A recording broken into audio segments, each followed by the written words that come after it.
আসসালামু আলাইকুম গাইস। তো দেখেন আজকে আমরা ইফতারি পার্টি করব। তার জন্য এখানে ফার্মিং মুরগি আনা হয়েছে, সেইগুলো মানে কেটে নেওয়া হয়েছে, মানে রান্নার জন্য প্রস্তুত করা হবে। তার জন্য সবগুলো ক্লিন করা হচ্ছে। মানে এখানে দুটো মুরগি আনা হয়েছে, সেইগুলো মানে কেটে একবারে মানে ধোয়া মানে যা সেটু সব করে এখানে হবে। তার জন্য মানে এগুলো কেটে নেওয়া হচ্ছে।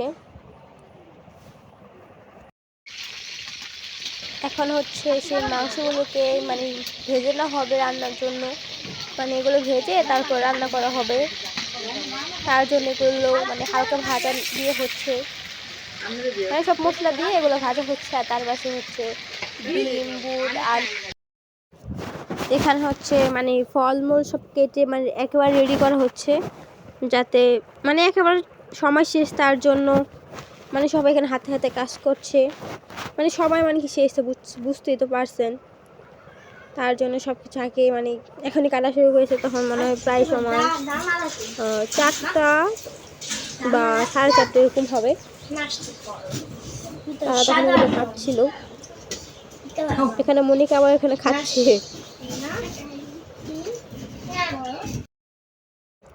এখানে একটা মজার বিষয় হচ্ছে মানে যে তরমুজ আনা হয়েছে মানে সেটা হচ্ছে একেবারে সাদা, মানে পুরো খাওয়ার উপযোগী তেমন না। মানে সেটা নিয়ে সবাই এখানে মজা করতেছিল যে কি তরমুজ আনা হয়েছে যে পুরোই তো সাদা, মানে এটা নিয়ে। আর এটা হচ্ছে মানে এখন তো বছর প্রথম তরমুজ, এখন তো মানে বলা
আর এখানে হচ্ছে আমরা হচ্ছে সবাই তারপরে হচ্ছে খাওয়া হয়েছিল যে পোলাও, ডিম আর হচ্ছে মুরগির মাংস, সেগুলো মানে এখানে সবাই মিলে খাচ্ছে। মানে বাহিরের খাবার তো মানে খেতে ভালোই লাগে, মানে বলার মতো না সেটা। আপনার চেষ্টা করবেন সবাই মিলে এভাবে খেতে, তাহলে অনেক ভালো হবে।